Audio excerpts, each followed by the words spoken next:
I think that Nebraska fans, we are a flyover state, and we want all this attention from America, from the college football world. We're not going to get it.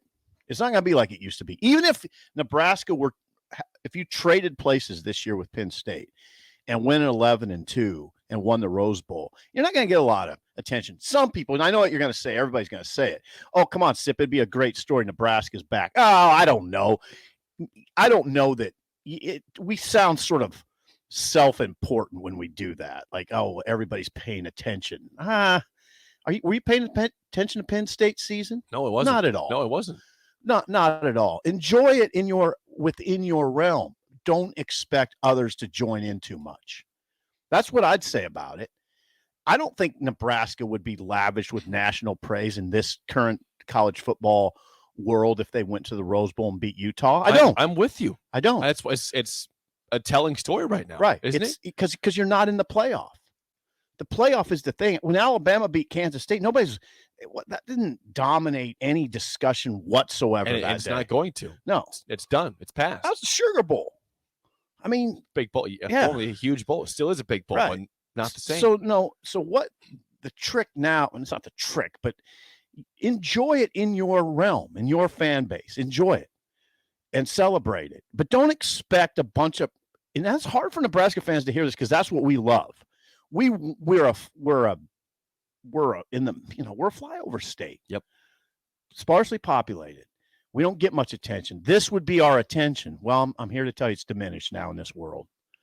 It's diminished. Well, in this college football, the way college football is now, the current apparatus, you go win a bowl game and even the Rose Bowl, it's sort of forgotten.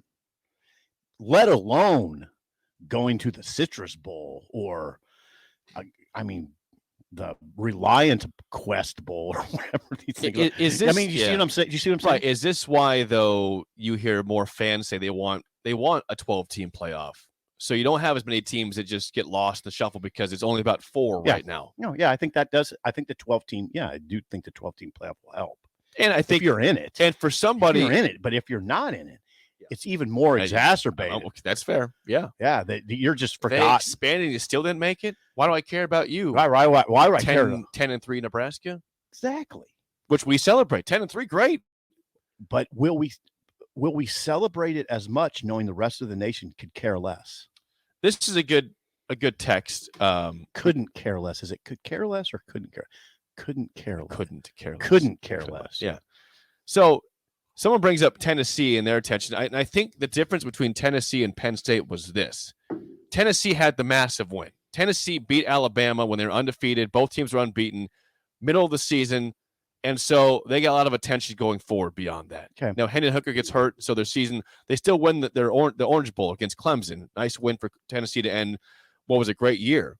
But would the attention have been so high on Tennessee without that epic win mid-season against Alabama? Because Penn State, again, wins 10 of their 11 games by double digits.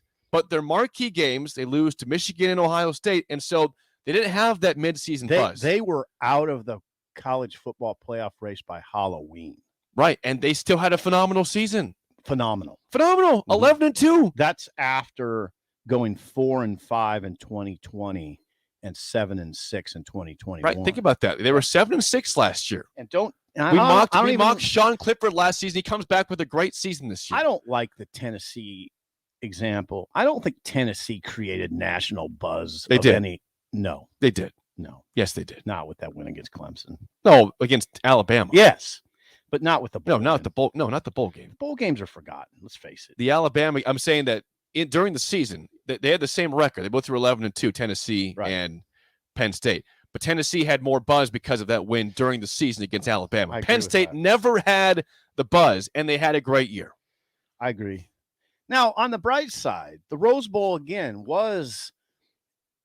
The Rose Bowl it had 94,000 people at it. It was, the Penn State players were euphoric. The Penn State fan base was euphoric. Again, I think that I'll repeat it and then we'll get to our callers. Yes, enjoy it in your fan base, in your world, but the rest of the world doesn't care. Not even about the Rose Bowl. You know what was crazy about that game? Good reminder. I mean, the story of the Rose Bowl was, oh my God, this is bleeding into Monday Night Football. Yeah. On ESPN. Yeah. It's like, get this game over with. Yeah. We got to watch Bills Bengals. Right. That was the conversation. Uh-huh.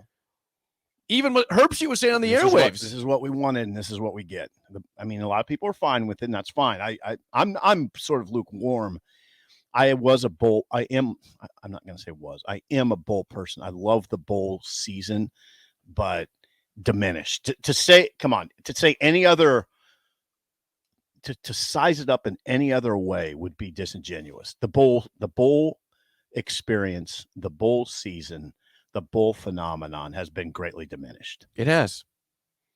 And Penn State goes 11-2, and we just don't talk about it. Not many people. First time we're bringing it up right now. They will talk about it in that world, in Pennsylvania, and in right. the Penn State fan. But they want the national attention, right?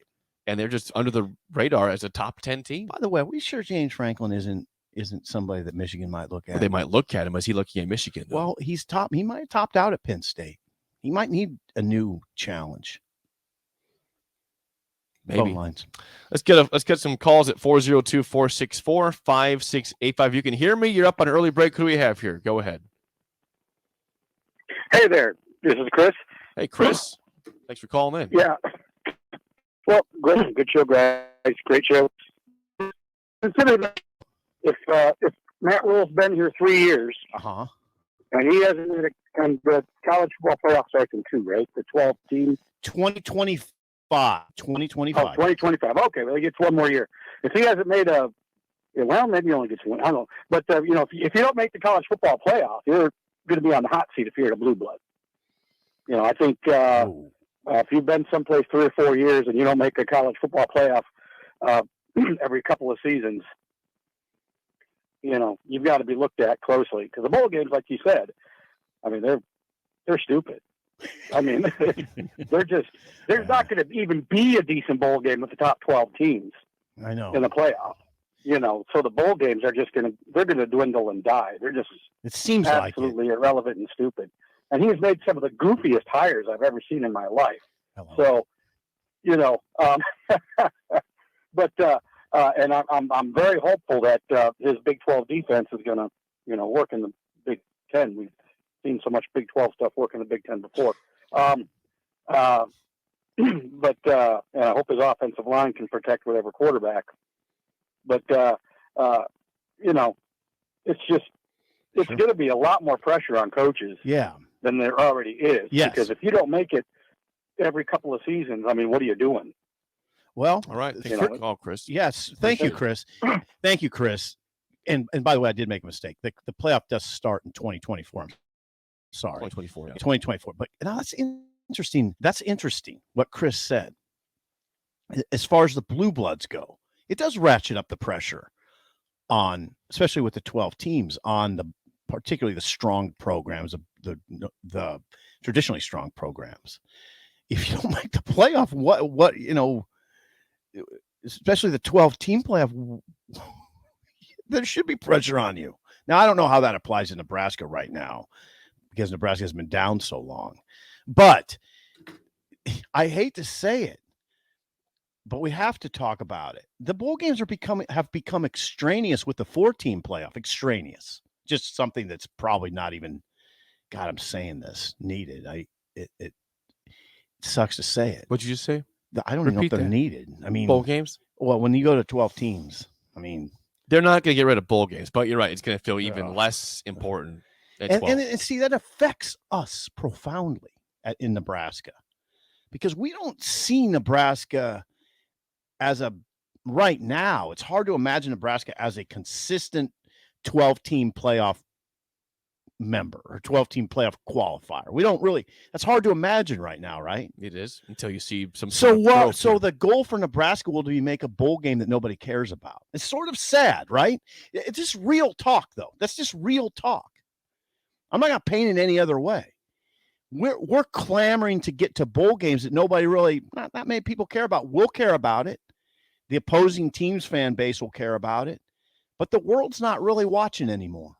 It's not that fun anymore. It's not as fun as it used to be. No. When you played Georgia in the Citrus Bowl when Nebraska beat Georgia in the Citrus Bowl, and they beat the big running back Todd Gurley, and you felt a measure of pride because you thought, okay, well, a lot of the world may maybe watch this for a little bit because it's Georgia and it's Nebraska. Now, yeah, there'll be some of that, but very little, very little. I mean, you were vaguely aware that Illinois was playing in a bowl game. You kind of forgot they were, and they lost against by 9 against NC State, Mississippi State. Yeah, I'm sorry, Mississippi State. Maryland played NC State. Yeah, I mean, you would like to say in your former self that, oh, Maryland got a bowl win, but now it's like, did Maryland play in a bowl? Yeah, they won. Oh, wow. All that is just a ledger on the win column for the Big Ten. Yeah. Other than that, did anybody watch the Duke's Mayo Bowl, which they were playing in? No. You said, come on, win for the conference. I'm not saying, and we're not saying, I don't think you're saying that the level of intrigue is gone. It's just greatly diminished. Yeah. It's not gone. We just go back to the main point is that we talk about Penn State wins 11 games. They win the Rose Bowl. The Rose Bowl. And it's just like, okay, let's go watch Monday Night Football now. The game's over. Hurry up. Hurry up and finish. And great season. We've moved on. You sort of I don't know. Correct me if I'm wrong. You expressed surprise at the least and almost sort of mocked me when I told you I watched the Sugar Bowl. It's the Sugar Bowl. I watched it in its entirety. Wasn't that a playoff game? What was the Sugar Bowl? Who played the Sugar Bowl? Alabama, Kansas State. Oh, sorry. That's right. Yeah. Was that a playoff game? Well, I was thinking that. Turn in your sports radio card. I was just trying to remember which ones were where the games are all played. I forget where all the bowl games are played. That was a slip up. It was a slip up. I was just trying. I know who was playing TCU and Michigan, Georgia, Ohio State. Right. I just forget which bowl games are which. I know they're playoff games. Thank you. Fiesta and Peach. I know who was playing. I don't know exactly where, Fiesta. what game it was because it's just playoff semifinals. Fiesta Bowl was Michigan, TCU, Peach. Thank you for the reminder there. I appreciate that. Yeah. Because to me, it was just semifinal 1 and semifinal 2. Let's get to the championship. Georgia basically had a home game in Atlanta. And they almost lost. Yeah. Almost lost.